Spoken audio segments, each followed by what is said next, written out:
Bambiz Marketing presents Elder Law Growth, the podcast that helps elder law and estate planning attorneys attract clients without wasting time or money. I'm your host, Amy Hurst. Let's dive in. I'm going to start off the story with just something that blew my mind. Over Easter weekend, so a couple weeks ago, my family was hosting like an Easter egg hunt, and they gathered a lot of neighbors, family, friends. And I have a little niece. How old is she now? She's 11 years old.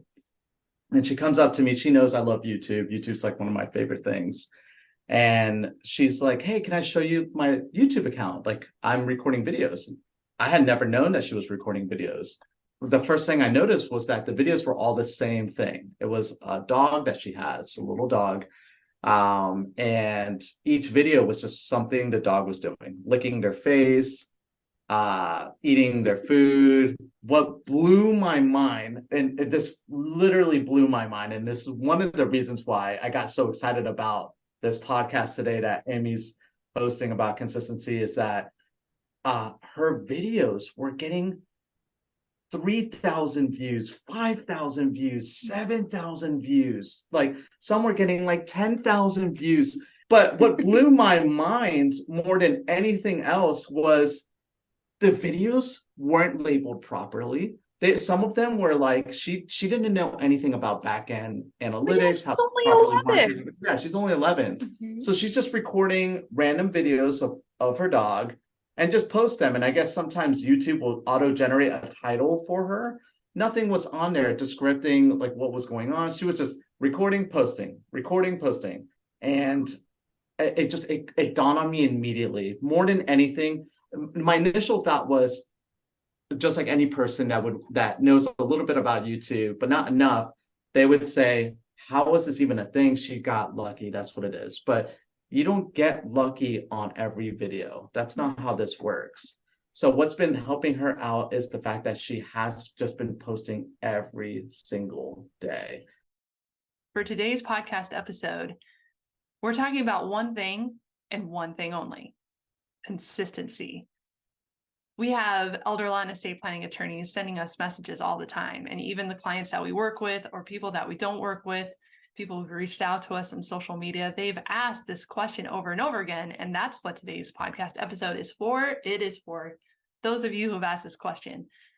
What matters? What matters the most when it comes to being on social media, especially YouTube? What matters? What's it going to take to grow? What's it going to take to get more clients through social media? Because obviously everyone's saying be on social media, but that's pretty vague and pretty broad information, right? So for this podcast episode, I've asked Jason, who's our sales, and Nicole, who is the social media manager for so many elder law and estate planning attorneys. And she has such a background when it comes to managing accounts and what works and what doesn't. And Jason has a rich background when it comes to launching social media platforms from the ground up and what works. So Jason's here to share what works and what doesn't, especially what hasn't worked. And Nicole's here to share, for those of you who have a platform and you feel like it's just not working out, this is for you. So the one key term that we want you to walk away with is consistency. So stick around to the end, where we're going to share with you the actionable steps. For those of you who are trying to get more clients through social media to grow, this is for you. So let's dive in. It's fascinating that your 11-year-old niece, who doesn't know anything about the strategy of YouTube, is not trying whatsoever. She's just posting every single day. And she's already having such a great success. This is a great lesson for everyone who's listening on the podcast, that it really doesn't matter if you have the best equipment. It doesn't matter if you have the best words to say. You just need to keep showing up. So that way people know that you're going to keep showing up. Like, this is the lesson from the 11-year-old niece. Keep showing up, keep showing up, keep showing up. And I'm just wondering, Jason, what are the consequences of not showing up? I know you have a background. Oh yeah. I'm sorry. I'm going to start putting some. What a great. Okay. What a great. I know your background. Okay. How many times? I love you, Jason. That was but good. Let's That learn was from good. Jason here, guys, because he does have a background in what happens when you're not consistent. So, Jason, how about you share that story? I know what not being consistent can mean to you and your opportunities. I know because I have a background in marketing myself. And so I have a sales background, but 10 years ago, I had moved from the country of Colombia with my wife. We came back to the States, and instead of moving back to Florida, where I'm originally from, I moved to Las Vegas, where I had a best friend at the time living there. And he told me, this city is perfect for you. Like, you're going to crush it out here. And so I took him up on that. He let me kind of check out the city, living at his place for a bit. But within 1 week, I got a job at Marquee at the Cosmopolitan, working as a promoter. But I knew that I had to make a name for myself to kind of move up in this industry and move up within Marquee. And what I learned immediately was the value of marketing. I mean, when I first moved there, I had no social media. I just had a Facebook account with 100 people on there, close friends, close family. I mean, I rarely used social media. That was just something I had never used. Okay, so you But had to build literally from the ground up ground to build up, your name, so that way you could succeed in one of the most competitive cities in America. yeah, Wow. Okay. yeah. What happened next? Yeah, so thank you. So yeah, so no background in this whatsoever. I'm just getting advice from people, but no different than you going on YouTube. But I had people that at least could help me hone in on where I could focus on areas. I just started posting every single day, posting. Doing that, I moved up quickly. Most people would stay as a promoter for quite a bit, but within 6 months, I became a host like I wanted to be. But that, and I made it in that industry so much so that now if you go to Vegas and you go to any nightclub, you say Jason Navarro and people are going to know who I am, which is kind of cool to know. Making a name for yourself out there. But yeah, 5 years of doing that stuff. But I got lazy. And I stopped doing that stuff. I stopped being consistent with my things. But it started to impact how much money I was making at the venues. Less and less people were No way. reaching out. Yeah, less and less people were reaching out to me because they didn't know if I was still in the industry or not. And What? so yeah, I would post maybe once every few months. I used to post like every single day, every Sunday for sure. So like once a week at least I would be posting. And I started to scale that back to like once a month, to like once a quarter. And eventually I just ghosted my social media because I just didn't like my phone anymore. I was, just being frank and honest. I was using my phone all the time for texting people, calling people, doing my social media, and I just kind of wanted to break from it. But then when I wanted to come back to it, it was, it took twice as much work to try to get these people back to re-engage with my content.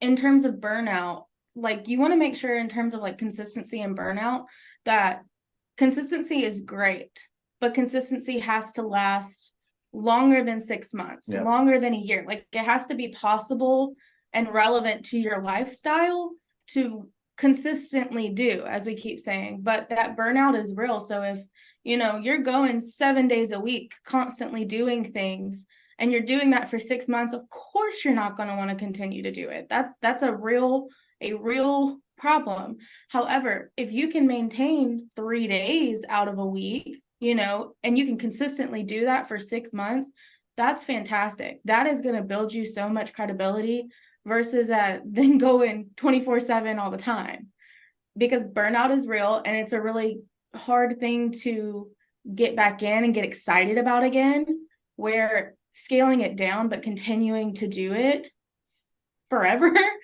can really boost your brand and like boost your credibility.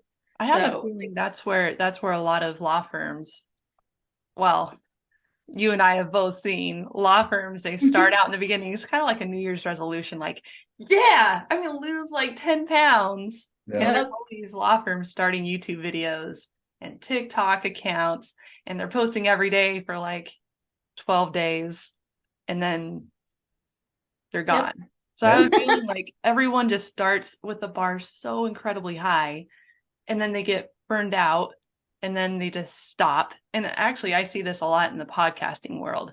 There's not very many elder law podcasts out there. And the ones that are out there have fizzled out because they've set the bar so high for themselves and then they just disappeared. So it's not really just posting every day. It's just sticking to that schedule is what Jason and Nicole are trying to say, is just pick a schedule of what works best for you, and what you can maintain for longer than 6 months.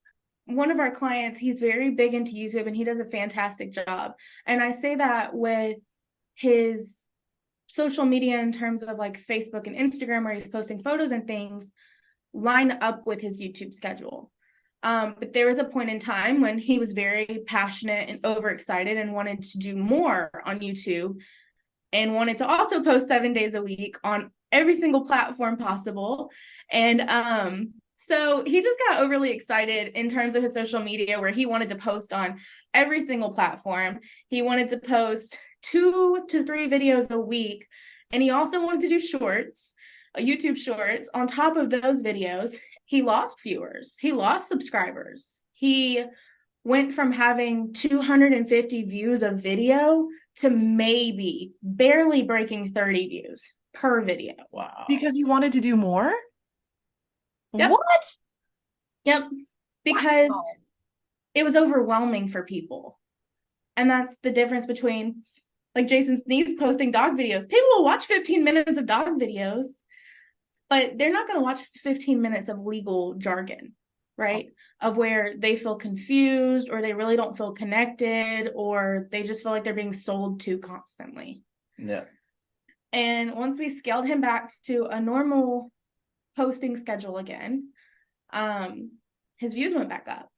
Now they didn't go back up to 250, which is the consequence of going down.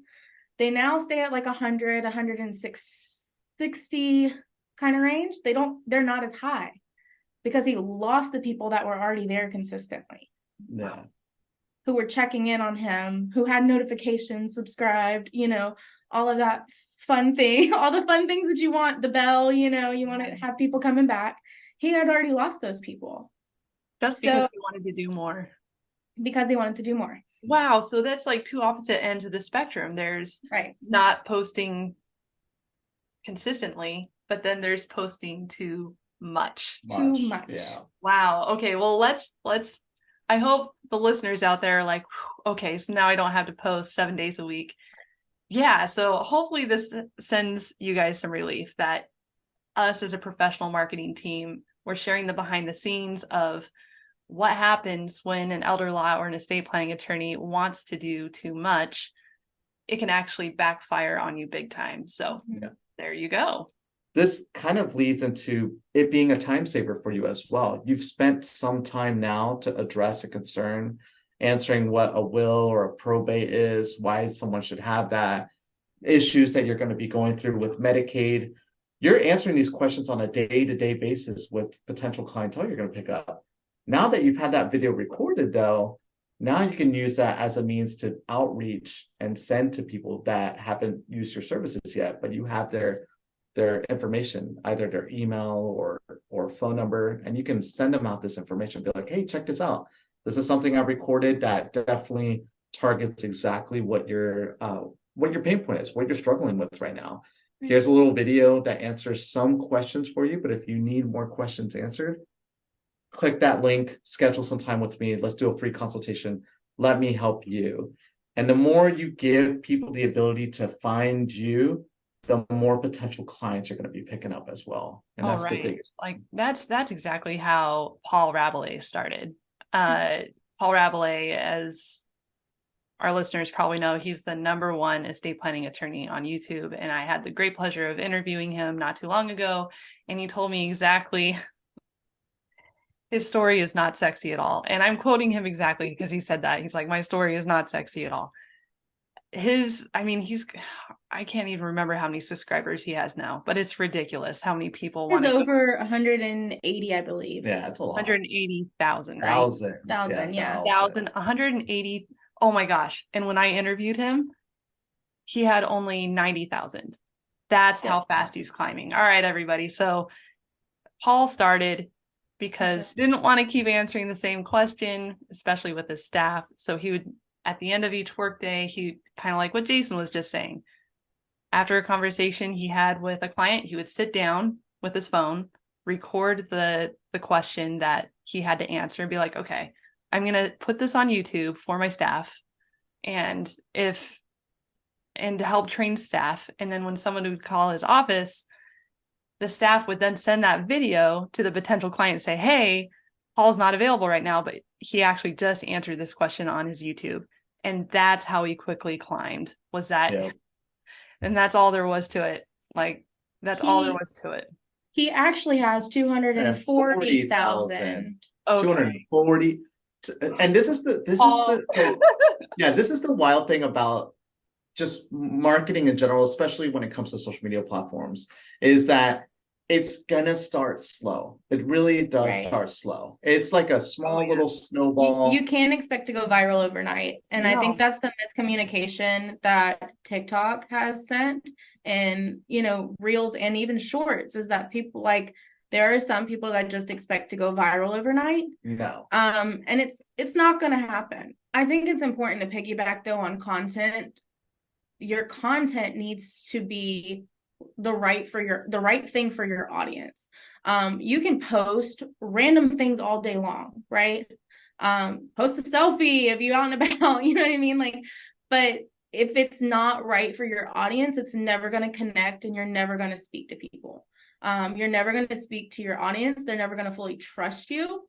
So it's important to, yes, educate your audience on your social media, but like with your content, but it's also important to be lighthearted and to show that you're a human and you care, and that you have real clients that love and trust you, whether that's sharing a testimonial, whether that's posting a selfie with your clients. We have a client of ours that really likes to post selfies with his clients, but they generate a lot of like feedback because people see that he's a real person. He's really out there doing things. He really loves and cares about his clients and wants them to succeed and wants them to do the best that they can possibly do with their estate plan, or with their, avoiding probate or going through probate, whatever it is, like, he cares. So it's just, content is really important of what they're posting. Well, they can't just post anything. So what you're telling me and what you're telling our audience of elder law and estate planning attorneys is that they don't have to go on, like, every video doesn't have to be about something completely legal. No, preferably not, actually. Yeah, really. Yeah, preferably, showing their personality, showing who they are. The biggest thing with social media in terms of estate planning and elder law attorneys is people want to know them before they even walk in their office. Sure. They want to feel comfortable walking up and talking to them, versus seeing this guy in an ad, in a stuffy suit, standing there, is nice and fine, and it does what it needs to do. But at the end of the day, it's not going to hook them in.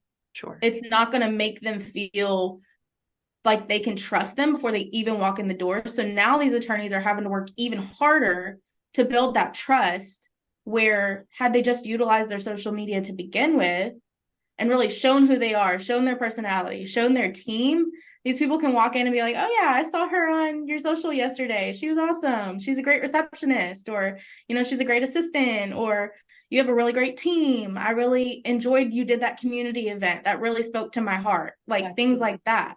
Yeah. Showing that they're real people and they're not just there to sell them something. So that is the biggest takeaway of social media. So that's ads are more important than education. Right. Yeah. Ads are fantastic. And like I said, they do what they need to do. But if you're not showing the other side of the ad, where it's a real person that cares, people don't care. Yeah. You're losing the social aspect of social media. See, from what I've seen in my years of marketing, is that attorneys just want to help. They do. They want to add as much information as possible in their videos. They want to be as the show that they do know all of the really helpful stuff. And then it just becomes so overwhelming. And then people tend to tune them out because it's so overwhelming. And it's just so much education. But I think what Nicole is trying to get at is that people want to know you first before they know what you know. So showing that personality, building that trust, showing the behind the scenes. Sharing stories is huge. I mean, that's why Paul is so relatable, is that he'll, in the beginning, like I gotta tell you, his first year of YouTube, he said he only had like 10 subscribers for the first year. So, and now he's at a ridiculous amount of subscribers. Right. But all he did was just say, hey, I had this client come in, they had this question, this was my answer. Boop, that was the end. That's all. That's it. And it just makes it more relatable and easy to understand. So we got get started. Just bite the bullet, guys. Get started. Get started. Find a schedule that works for you, whether that's 1 day a week, 2 days a week, twice a month.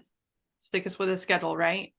My biggest recommendation in terms of timeline is 3 to 5 days a week. 3 to 5. And that's content in general, whether that's you want to post, say you want to do 5 days, whether that's 3 days of pictures and 2 days of videos, or it's 1 day of videos and 4 days of pictures. So or do you have to be consistent with that? It's interchangeable. Okay. If you start a video, it just needs to be at least once a week. If you start videos once a week at least, but it's interchangeable. So it just needs to be, the content needs to be there. And Facebook loves it all. Facebook loves it all. They just don't want you to go out of Facebook. So, even we've had attorneys that wanted to post their website in every single caption that they put. Every single caption. Uh-oh. But you can't do that on Facebook. No. Once, maybe twice a week, posting your link. The way that I get around that personally as a social media manager for Bambiz is putting the website on your images.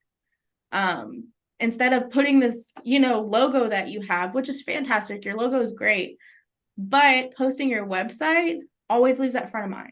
Oh, that is what a hack. I love it. Yeah, so you can get around posting links and getting kicked out of Facebook, essentially.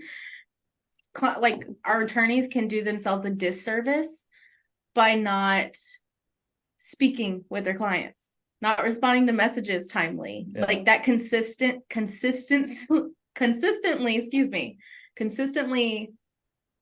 responding back to messages in a timely manner, or engaging with them under posts, even if it's as like, oh, I loved it. Like, they comment and say, I love this, like it. Respond back. I'm so glad you found some information. Yes. Like, you found this helpful. Like, I'm glad you enjoyed this.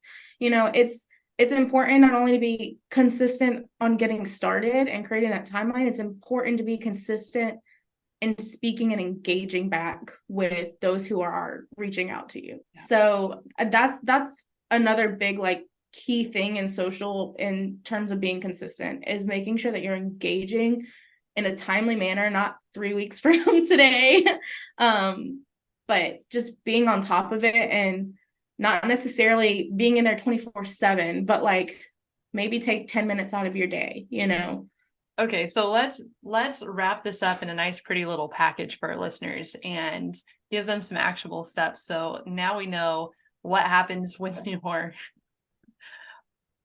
opposite end of the swing, is that when you're posting way too much, and then when you get burned out and you ghost out on your community who's listening. So the takeaways here are: just get started. Have a schedule according to our social media manager, 3 to 5 times a week. Doesn't matter if it's video or if it's pictures, just keep it up. What else was out there? So schedule, just get started. Just first get started. You can't do anything if you're not starting. Second, creating that schedule, creating that content, utilizing the free content planners you have, like Facebook, where you don't have to spend extra money that you maybe don't have at the time. The third thing is making sure that your content is valuable, whether that's your office team, like showing your team members, showing yourself, showing your life, mixed in with educational content, sharing an article, sharing a blog post, making sure it's all valuable to your clients, making sure that you're responding promptly and being consistent in your responses, And then I think the most important aspect of it all is making sure it's maintainable. Right. Maintainable for you, for your office. Absolutely. Right.